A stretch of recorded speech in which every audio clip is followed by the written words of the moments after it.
A e kuptoni ju se çfarë ka ndodhur këto ditë në Bregdetin shqiptar dhe askush nuk flet sepse nuk di se si të nisi një lajm që një anije gjigande ka mbetur në rër. Pamjet e anijes gjigande të mbetur në rër duket sikur janë marrë nga një film me skenar në fundin e botës, por realisht janë në talet të Lezhës. Lajmi jep disa detaje ku më interesantet janë që kjo anije peshon me mirat ton.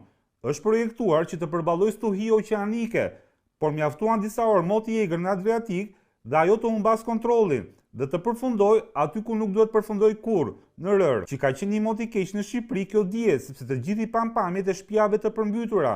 Dhe lajmi thotë që era ka ndryshuar drejtimin dhe Speranca nuk e mbajti më peshën e anijes. Sot po shikoja në internet një video të banorëve të zonës që duke që ishin afruar shumë afër kësaj anije dhe përshëndesin me dorë 6 marinare të bllokuar në det. Aq e madhe ishte kjo anije, sa që kameramanit i duhet ta rrotullonte dorën 180 gradë që ta rinë të kuptojë se sa e madhe ishte kjo gjë. Për momentin, ky objekt gjigant metalik duket si një atraksion i bukur turistik, ku të gjithë mund t'ikin bëjnë foto, po Darda e ka bishtin mbrapa. Me thënë të drejtë, mezi e bëra këtë video sot sepse jam shumë i uritur, por do hap Instagramin dhe do porosis një picë se Pizza Max. Kaq është video për sot, shihemi prapë nesër.